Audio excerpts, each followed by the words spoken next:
महाभारत की कथा श्री कृष्ण और शिशुपाल वध के प्रसंग बिना अधूरी है।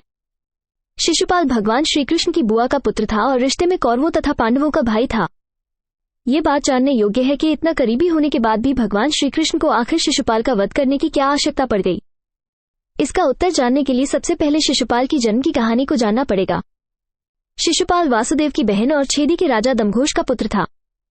इस तरह से वह श्रीकृष्ण का भाई था। शिशुपाल का जन्म जब हुआ तो वो विचित्र था। जन्म के समय शिशुपाल की 3 आंख और 4 हाथ थे। शिशुपाल के इस रूप को देखकर माता पिता चिंता में पड़ गए और शिशुपाल को त्यागने का फैसला किया। लेकिन तभी आकाशवाणी हुई कि बच्चे का त्याग न करें, जब सही समय आएगा तो इस बच्चे की अतिरिक्त आंख और हाथ गायब हो जाएंगे।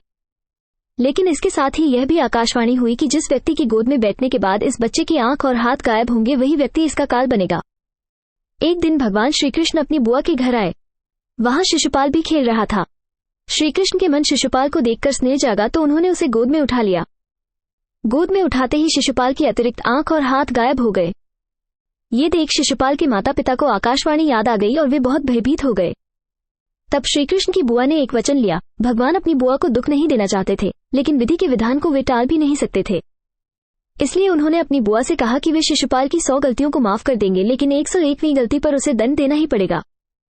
शिशुपाल रुक्मिणी से विवाह करना चाहता था, लेकिन रुक्मिणी भगवान श्रीकृष्ण से प्रेम करती थी और उनसे ही विवाह करना चाहती थी। लेकिन रुक्मिणी के भाई राजकुमार रुक्मी को रिश्ता मंजूर नहीं था।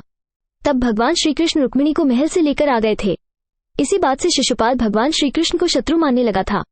इसी शत्रुता के कारण जब युधिष्ठिर को युवराज घोषित किया और राजसूय यज्ञ का आयोजन किया गया तो सभी रिश्तेदारों और प्रतापी राजाओं को भी बुलाया गया। इस मौके पर वासुदेव, श्रीकृष्ण और शिशुपाल को भी आमंत्रित किया गया था। यहीं पर शिशुपाल का सामना भगवान श्रीकृष्ण से हो जाता है। भगवान श्रीकृष्ण का युधिष्ठिर आदर सत्कार करते हैं। ये बात शिशुपाल को पसंद नहीं आई और सभी के सामने भगवान श्रीकृष्ण को बुरा भला कहने लगा। भगवान श्रीकृष्ण शांत मन से आयोजन को देखने लगे, लेकिन शिशुपाल लगातार अपमान करने लगा, उन्हें अपशब्द बोलने लगा। श्रीकृष्ण वचन से बंधे इसलिए वे शिशुपाल की गलतियों को सहन करते रहे।